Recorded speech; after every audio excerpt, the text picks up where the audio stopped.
What up? What up? What up? I'm back. Y'all know who it is. Your boy Big Bootsie, man. We got a lot to talk about with this one. A lot to talk about, man. A lot of good things. Still a lot of informative information. And I'm going to give y'all one of my hood stories today, man. I ain't got too many prison stories, man, like my brother Unique, man. I'm going to get in a little of those, too. Probably do those with my brother Unique, so you know, so we can teach these youth that ain't the place to be. Don't get it twisted. These stories is so y'all can see what we went through, so y'all understand not to do what we did, not to even go down that path, man. So I'll see y'all in a minute, man.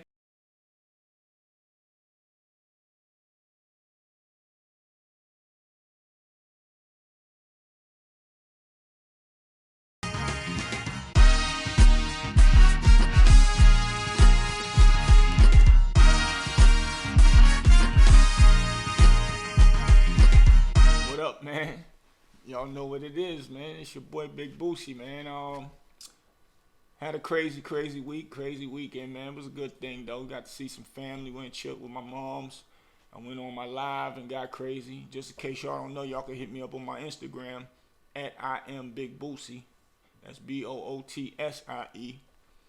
And so, for the past 2 weeks now, my brother Unique Mecca Audio been tearing the charts up out there, doing his Vlad interview. So the part came up when they was talking about the Onyx situation, and everybody been hitting me up asking about the situation, what happened with Onyx, because we ain't elaborate too much on it. But that might be coming up, I don't know. But being they asking about it, I'm gonna keep it 1,000. This ain't throwing no jabs or nothing, but it's part of history when Onyx came to Club 2000 and did a performance and all that. And everybody was hyped to see Onyx. And it was for the first time they was killing the game, killing it. So when everybody knew Onyx was coming to Club 2000, man, that shit was packed, flooded. Me and my team was in there. Everybody from blocks on blocks was in there with all their teams and everything. And we get first dibs on everything because it was my boy club and we pretty much ran the club with him.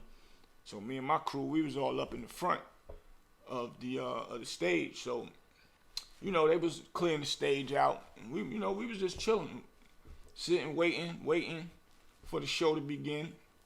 So long story short, Onyx came on, crowd went crazy, man. The girls, they was loving the Onyx crew, the Onyx group, man, because they was the new young sensation at the time on the rap level, and nobody was had that gritty, raspy voice the way they did. So they was a phenomenal. So we was Onyx fans too, So they was performing, they was doing their thing, they was killing. Next thing you know, they slowed the music down and started saying a few choice words like they them niggas, and they start talking slick and all that before their next record came on. And then all of a sudden they dropped their next record. The crowd started going crazy. They get into it. They had bottles of water in their hand and they start spraying the water on people. Niggas was like, yo, hold up, man. So my boy, I had E with me named E the Great, knockout artist. Everybody know E for knocking niggas out. Black E from Harlem, 145th St. Nicholas. Me and him, I think Ricky Dude was there with me. A few of my guys, I can't remember everybody. So they throwing water, man. We like, yo, what's up with these niggas, man? So, first thing I do, E was like, come on, man. The first day we go grab some chairs. And we grab the chairs and we wait for him to throw water one more time. And I don't know if it was Fredro start first that threw it. I think it was Fredro. Threw the water, we grabbed the chairs and flung them joints on stage. Whew. As soon as we flung them on stage, they security grabbed them and rushed them and was hovering over them and pushing them out the door. And everybody started hitting them niggas, swinging on them. Boom, boom, swinging on them, swinging. All the way to the motherfucking door. Everybody just started gathering up, swinging on them, and the security pushing niggas off of them and all that. So, they got them up out of there. And I want to say Unique got back on stage and was like, yo, ain't nothing over. We still partying, man. Y'all can't come to Club 2000 with none of that bullshit. We don't play that shit around here. And that's how it happened. That's a true Onyx story. A lot of people know about that. And Not saying it's to glorify or take nothing from them. Still a fan of Onyx. That was just us in our younger days, wilding out in the clubs, doing all that stupid stuff. So that's another thing that y'all cats don't need to do. Going up in the clubs and fighting and all that. Going up in the clubs is for having fun. Go meet you a nice woman or something, man. You got a problem with somebody, wait to see him somewhere in your own time. That's what we was really living by in Club 2000. But nobody gonna take disrespect of somebody throwing water on them and all that. Like, it's not a rock band concert type of venue. So that's the only thing what that was about. But like I said, y'all don't get caught up in that. So that's a real, true, honest story. Everybody wanted to know why me and Unique ain't spoke on it from the first time when I came into the interview. We spoke about, partially of it, but we didn't get all the way into depth. But I think we did. It's more to come, so y'all check it out. But that's the story. So now I want to get into something else, right? I'm getting something real deep right now. Some real Harlem history right now by my sister Pat Porter.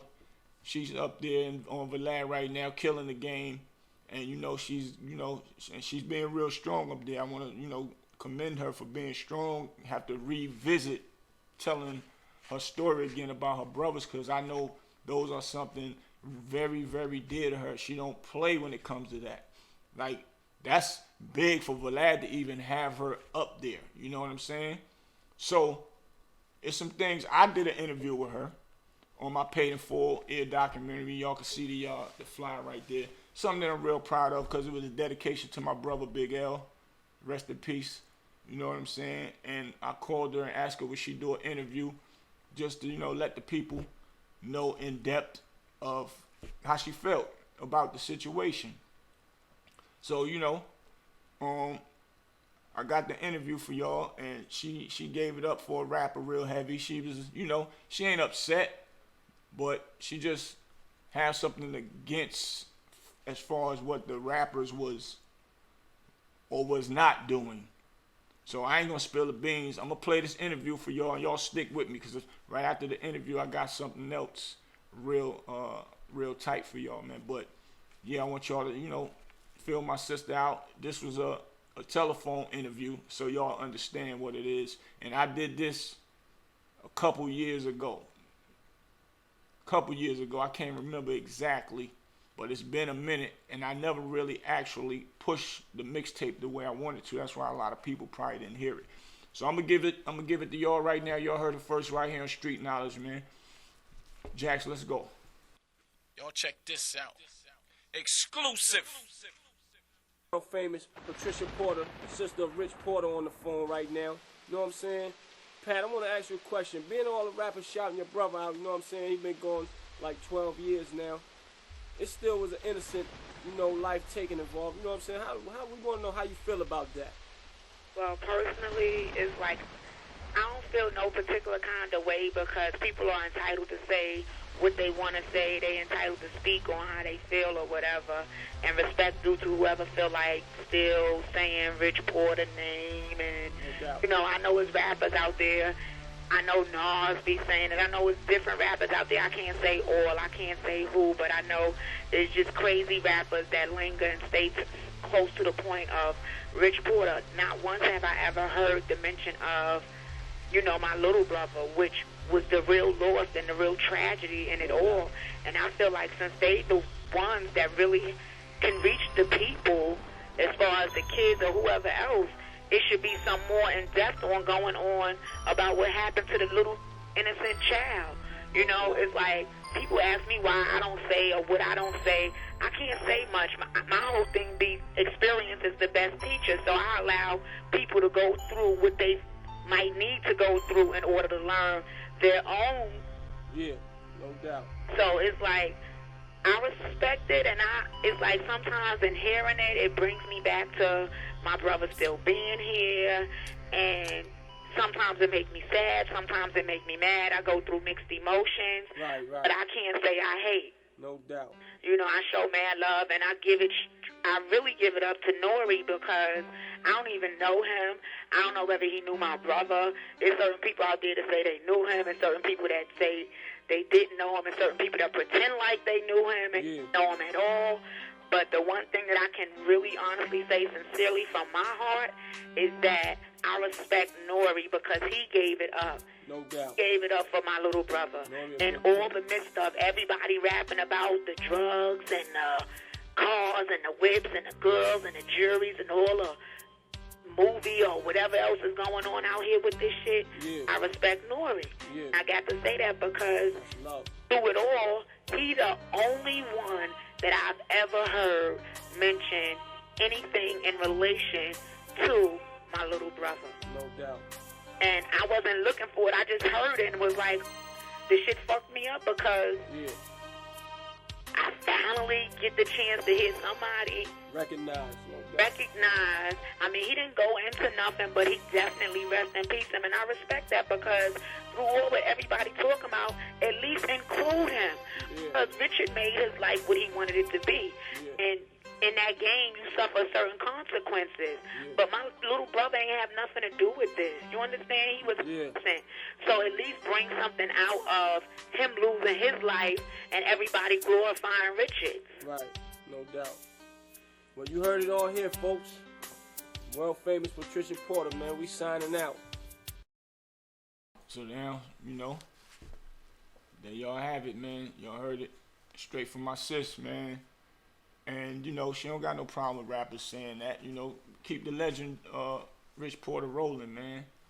But definitely can't forget about the kid that was, that lost his life. That didn't even have nothing to do with that, which is a very unfortunate situation, man.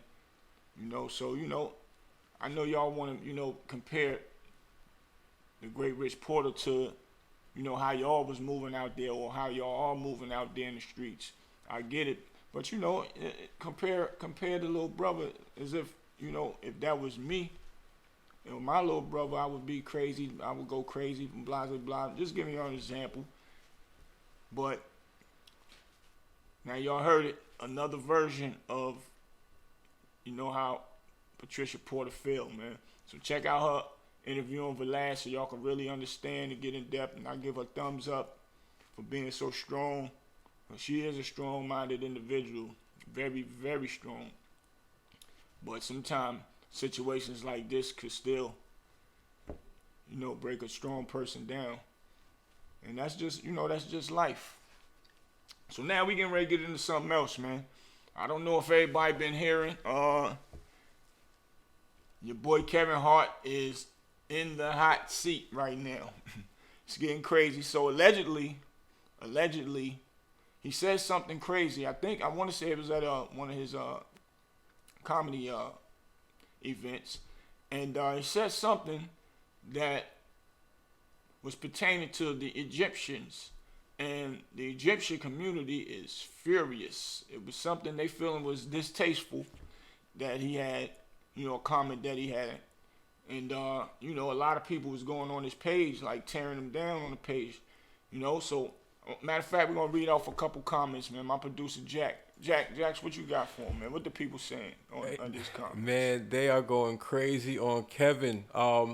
I checked his page and I was looking at his you know, recent post, right? And you know, I was just gonna leave a comment, you know, from the production page, and I just noticed that a lot of Egyptians was up there like, "Don't come to Egypt," and you can see it right here on the screen. Like they're like, "You are not welcome in Egypt, sir. We don't want you in Egypt." So I put up there, I was like, "Why are people from Egypt upset with Kevin Hart? Like, what did he do to cause people to you know, keep typing, 'Don't come to Egypt'?" So I was blessed to get a response from Sally Muhammad too, as you can see right there on the screen. Right. And Sally said, he is saying that ancient Egyptians were black Africans, they're not Egyptians. And we Egyptians now don't belong to Egypt, don't deserve to be don't belong to Egypt, don't deserve to be in Egypt, and it's all Africans and black Africans history. What I think she was trying to say is that he was saying that African Americans are the true people that's supposed to be in Egypt. is what she was trying to say. I didn't hear what Kevin said. Right. But I can visualize him, you know, saying something crazy like that, and probably people taking it out of context. Right. That's what I was about to say. It's like when comedians make a joke.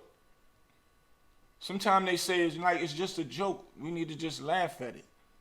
Like, or should I say, if it ain't funny to you, then don't laugh at it. But I don't know. Are jokes being taken out of content, or is it some things should just be left alone and don't make a joke out of it? Because now a lot of big comedians getting backlash for just saying any little thing out their mouth now, man. They not looking at it as jokes no more. You can say something like crazy. Like when I was growing up, I used to be like, yo, that motherfucker said that. Ain't nobody mad at him. But they looked at it as it was just a joke. So I don't know, man. Y'all check that out. Let me know what y'all think about that. Kevin Hart on in the hot seat. He was in the hot seat before by saying something.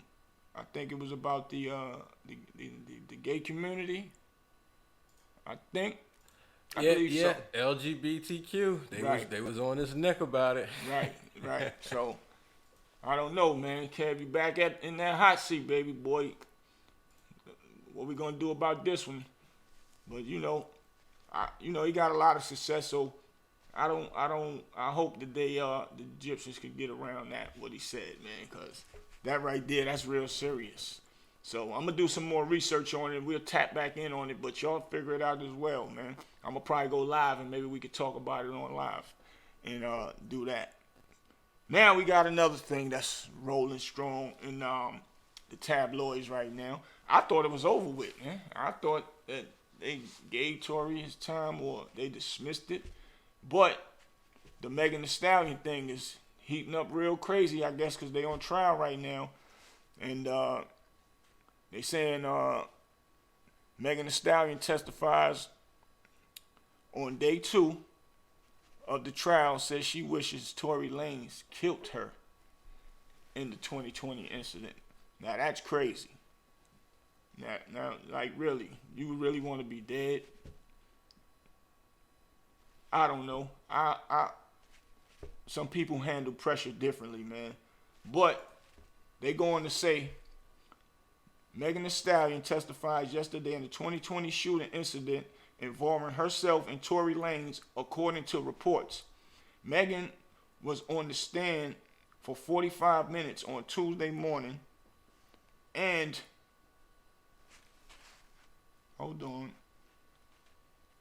45 minutes Tuesday morning, and her post-lunch testimony got even more emotional. Megan even said that she wishes Tory Lanez had just killed her during the 2020 shooting incident so she wouldn't have to take the stand. That's crazy. I wish, this is her words, I wish he would have just killed me if I knew I'd have to go through this, Megan said. The Grammy Award winning artist added that the aftermath has been more difficult. She says that speaking up against Tory has put a target on her back, and she is called a liar on the internet for insisting that Lanez shot her. She also said that she is constantly being slut-shamed since the incident, and that people are always questioning her about who she has slept with. Well, I don't know. Slut shame, that sounds harsh, boy. Okay. That morning, Megan had testified that her former best friend, Kelsey Harris, and Tory Lanez had gotten into a fight in the car, which prompted the WAP artist to get out of the car. However, just a few seconds after she got out of the vehicle, she claims that Tory, who was originally seated in the back seat, made his way to the passenger seat, yelled, "Dance, bitch," and started shooting at her. Man, that's deep, man. I know it's a lot of gangsters out there. And, you know, when you're in the height of a career such as a Tory Lanez or anybody, that's one of the biggest no-nos. You pulling out a gun and shooting it as if you like just swinging on somebody or punching them or something. Or not only that, Everybody know. Real gangsters know not to even play with guns. You better not even point a real gun at a gangster and say you playing. Or you better hope he got a lot of love for you. Because it's just the same as like, don't pull a gun on nobody and don't use it. Because if not, now you left the door open for that person to come back and choose if they going to give you a pass or put your dick in the dirt. Because that's crazy right there. Why would you jump out the car and start shooting at her feet like that? Like, that's wild right there. I don't understand. Maybe y'all can help me out. Drop some comments, man, and let me know what y'all think. Also, make sure y'all subscribe, hit that like button, and hit us off with Cash App. It don't matter, $1.50, whatever. We team working here. We want to do make things greater. And don't forget to share and tell people about the show. Yes, please, man. Please share. Let everybody know, man. We're going to keep y'all with this good info. And, keep y'all with good entertainment. And bring other people on that can give y'all good information about things that they doing and where they come from. And definitely some of the biggest celebrities around to talk their talk. And, fill y'all in on a few things of what they got going on and all that. So we can't forget that. But yeah, man, we can't. My young people out there, man, even older people, you can't pull out no guns and start shooting and thinking that that's funny. You can't even pull out a gun. Well, you can if you want to, but I suggest that you wouldn't because it's ignorant. But don't even pull out a gun and be pointing at a nigga. What up, nigga? Stick him up. Playing with him. Even if the gun don't even got no bullets in it. That don't feel good being on the other side of the gun pointing at you. That's just a law of the land of what not to do. For real, for real. My friend almost got shot in his leg sitting on a box. We in the spot back in the day. Sitting on a box. My other friend sitting across from him. We just talking. And he looking at the gun. Little 38 holding the gun. My boy, his legs was, he's sitting on a cardboard box. Like cross. Over the box. My other boy holding the gun. We talking. And he playing with it. And the shit said, bah! And the bullet and the gun goes off. And we look down. It was right between my boy's legs. Like this, my boy's legs. The bullet went through the box between his legs. What if that would have hit him, hit a major artery, and then he would have died? What could my friend, which is his friend too, what could he tell that man's parents, man? Or his family? Because you sitting over there playing with a gun. Very ignorant, man. Very ignorant, man. So, yeah, that reminds me, speaking of being in the hood with the guns, that reminds me of, I was watching the dude the other day, L Famous. L Famous is a guy that's on YouTube. He got a YouTube channel. And, he be talking his hood stories and all that. I fucks with homie. I didn't know who he was at first. And then I seen him tell one story and made me want to watch another. You know what I'm saying? And big up to the brothers that's out there doing their things in the podcast world. And he was talking about my brother Unique, how he met Unique and was cool with Unique. And how Unique had these Harlem guys. Because I think he's a Bronx dude. And he had these Harlem guys that was from Harlem. And he was... he used to come over there and hang with Unique, and Unique was on 141st, and he was like, it's this long block, 145th to 147. I can't remember the name of the street, but that's because he probably, he's from the Bronx. But it's 145th, the long block goes all the way down, and it skips over 140. It goes downtown. It skips over 145th, 144th, 143rd. Just a one long block, 145th, all the way down to the corner to be 141st. Right there is the corner where they shot New Jack City when in the park when he was chasing Pookie and Ice-T was on the ground and he waved the gun making sure everybody get back. That's the block that we grew up on. So L went in to say about how Unique was had a crew of Harlem niggas that was wild. That would wild out for him, and he was at a crib down on that block Well, that was one of our cribs that me and my brother and me and my homeboys used to be. My cousin lived in the building named Junior and Trisha. They lived on the 6th floor, but as we got older, we started opening up spots, and it was the places where we used to just go hang out and chill, called the Honeycomb Hideout and all that. So I guess Unique had brought him in there. I was trying to see if I remember his face, and he kind of looked familiar, but he know what he was talking about though. That's a big fact. And so he was talking about how they left and went to, the fever and all that, and some, an incident had happened. So homie, he know what he talking about. So he gets into a conversation about my homie, which is a great friend of mine, and it brought back memories to me. So that's why I said I'm gonna go ahead and sit back and give y'all a story about my brother, and he locked up. I hope he doing fine. Pistol Pete from Soundview. So to get into it, how I met Pistol Pete, when I had my spot on 142nd between Hamilton and Broadway. This is when I was running with Unique Heavy, and I had a spot there, 24 hours. I had the whole building.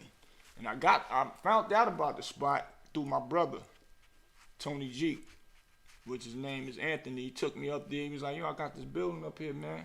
I know a bunch of, it's a bunch of crackheads already in the building.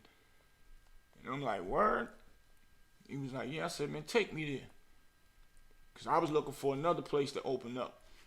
Because I was, at this time, we was doing real good on my block, on St. Nicholas, 146. So I'm looking for another spot to open up. And this was like 89, 88, something like that. And we young boys doing our thing at the time. So my brother take me up there, and I go and see, the building, went inside, and we actually went in there and was talking to one of the crackheads that lived in the house, and I asked him, how much we can pay you for us to, sit up in here and open up shop. And he was like, gave him $200 a week. I'm like, $200 a week? Shit, that ain't nothing. Okay. He ain't understand what's about to happen. So we break out, go down the hill. I get everybody together. Baby Marv, my boy Warren, Ricky Doogie. I think Black E too, but Black E was always in and out with stuff. But anyway, so I gave him the plan. I go holler at my man. I get, I went and got that good. I get the good, and I'm like, yo, we gotta do something new up there, man. So, back then, cracks was like nickels or something like that, and dimes. But it went down to nickels, and I'm like, man, we need to get a flow. Fuck that. We can go up there and sell fucking $2 bottles.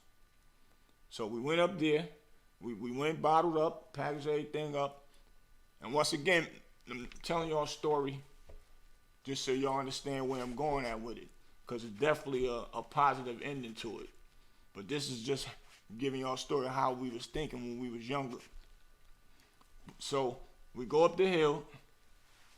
I paid the fiend. We went up there bottled up with big bags of it. So first thing I'm thinking, like, damn, man, how we gonna get all the fiends to come to us? They don't really know about this building. And it was other niggas around the corner doing their thing. My homie Tutu and Malcolm and all of them, they was doing their thing back then. And so first thing I did was told one of the crackheads that live in the building, go around that corner, go tell all the crackheads that we giving away free bottles. The first 100 people come. First 100 people come, they get a free one, free sample. They came around that corner, coming, just see motherfuckers coming around that corner. We giving them samples. Next thing I know, we killing the building. We killing the building. We kept that shit open 24 hours a night, killing them. So, long story short, they started cracking down. We was doing, we was there so long, we was we was like one of the most popular spots in that area. So at this time, that's when that TNT shit was going on. TNT was running in everybody's spots. So I'm wondering, like, God damn, man. Is somebody telling on us? Like, what the fuck going on?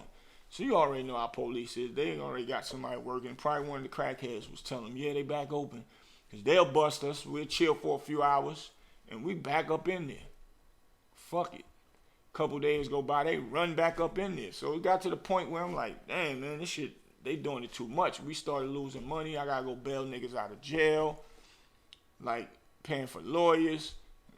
So me and my boy B Pipe, that's another story. I mean, him got tight. Once he came around, he was he was regulated with me, and I tell him, yo, man, something got to give, man. We gonna have to leave this shit here alone, cause they coming in too much, and we can't keep losing people to this shit right here. So we end up having to shut shit down, go back to my other, on my block, making moves, and my homegirl name was Nita. Her name was Nita, man. She was living upstate New York. I don't know nothing about upstate New York. She come tell me, she like, man, I can take you upstate where it's a lot of money at. I'm like, really? She's like, yeah, it's a place called Kingston. She's like, man, niggas is doing them bags like it's water up there. So I'm like, oh, really? So, long story short, I jump in the car with her. We go up there. I go up there and look around, see what's going on. She take me to the hood where everybody's hustling at. It was a joint called the Red Door in the hood. The Red Door is where all the hustlers that come from New York, they go up inside of there and they hustling. So me, I'm at this point in time, I got a team, so I'm figuring out how I'm gonna get in. So I get up there. She plugged me with one of the fiends. Sometimes you let a fiend work for you, and you just sit there and watch him work. So I did that for a minute. Understood what was going on up there, the politics of it all. So I go back down to Harlem. I get back home. I tell my team, I'm like, yo, man, it's a spot up there. That shit clicking. We got to go. I get my niggas. We go back up there. I'm taking everything up there to sell. Fuck that. I put the team out there. They hustling. Everybody, they making money off their own packs. The more packs they do, the more money they get. So after a while, I'm getting a little more established up there. I get a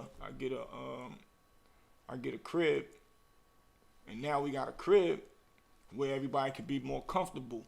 And it wasn't on the strip; it was off the strip, and we wouldn't bring nobody to that house. If you ain't with our team, you can't come to the crib. So,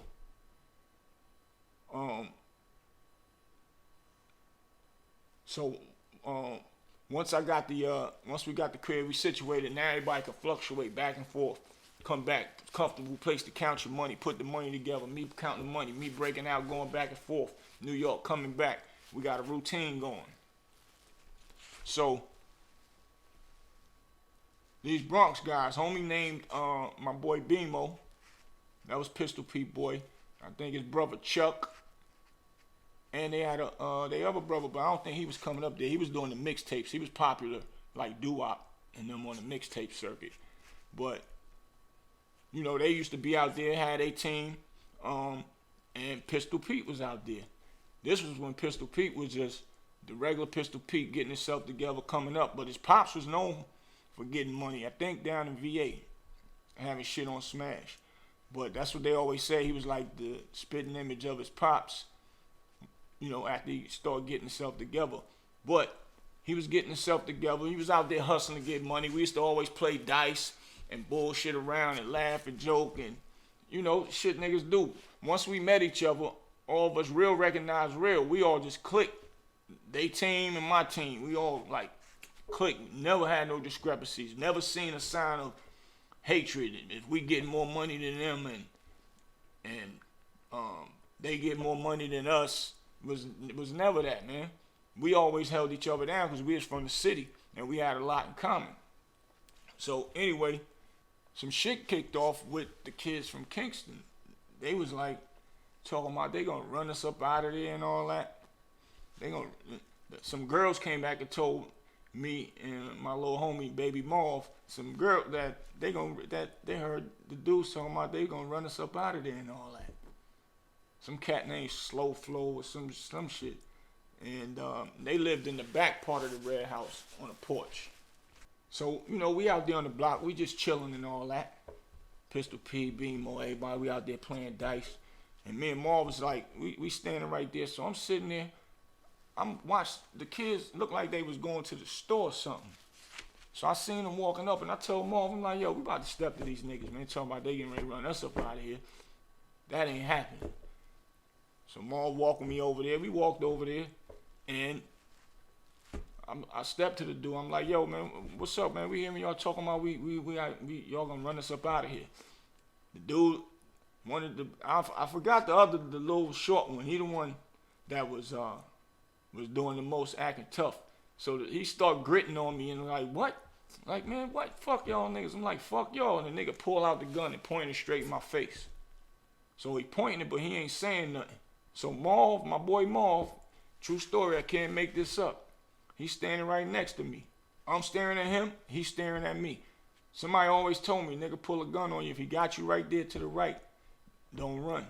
If I'd have took off running, he probably would have shot. But I would have been close up, so it would have been easy. So he ain't saying nothing. I'm looking at him, he looking at me. So I'm like, man, if you ain't gonna shoot, man, fuck that, I'm out. I told Marv, come on. And he let me walk off. So I walks off, and the blocks we was up this way, but you can make a left and hit the corner. Marv, we hit the corner, Marv keep walking. I go to the left, and it's houses. So I go to the left, Marv go straight. Dude focus was on me. Marv yelling out, yo, Boost, watch your back. I turn around, I see the kid come running like this. So now I get low, I start running, and the dude, and I'm running through the houses, and he's just firing. Pow, pow, pow, pow. So after he do that, I come around the corner, see Marv and them. They's like, yo, the nigga right there. So I walk back to the corner, was like, yo, nigga, that's all y'all got? Yeah, all right. So I'm saying this to say, and you know, they was sitting on their porch now looking stupid. Like, that shit wasn't nothing. But, once again, this ain't about bragging. This is about, yo, don't get caught up in that street world because we losing a lot of our brothers to that gun violence shit. So, long story short, now I'm mad. I'm like, yo, let's go. Tell my niggas, let's leave. We going to suit up. We come back, Pete and them is out there. And Pete was like, man, Boost, man. Yo, man, for me, man. For real, man. Let's chill. Let's don't do it. If you do it, let's don't do it right here. Because if you do it right here, it's going to fuck up all the money in the block. So I'm heated. I'm like, but man, this nigga shot at me, dog. He's like, I understand, man. He said, but you know, you got to think smarter than that. So long story short, I'm like, man, yeah, you know what, you right. So I'm heated. I breaks out. I leave. I go to the crib. Nighttime come. We all in there gathered up talking and all that. And long story short, we go down. I leave and go down back to Harlem. It was Christmas, and normally I like to spend Christmas at home with my moms. So all the whole team, we break out, we go down the way, and then I get a call that them dudes got into another incident with some other people, fighting and shooting and all that, and they got locked up. So I'm like, wow. We get back up there, long story short, we get back up there later on, after the holidays is over, and we continue doing what we was doing. And then after that, I go back for New Year's the week after, and then I get, on the way back, a guy that I was looking out for set me up, all 7 of us. The police ran up in my house, and we'll get back to that story later, but that's my Pistol Pete story. That's my brother. We got a lot of history together. Got a few other stories with Pete as well, and Twin, God bless the dead.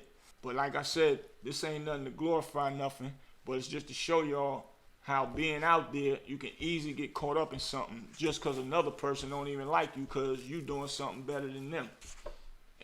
And you coming in their town getting their money. They definitely ain't gonna like that. So that's it for the day, people. Your boy Big Bootsie. I'm signing out. Y'all make sure y'all subscribe, share this, press the like button. drop something on our Cash App, man. We would greatly appreciate it. We're going to keep y'all informed with this great info. And make sure, man, y'all stay checking out Unique and my interview on the Vlad show, man. And big up to Vlad. I appreciate you for having me. And my boy Cavario, man. Y'all did it real heavy for us. Jax, let's go.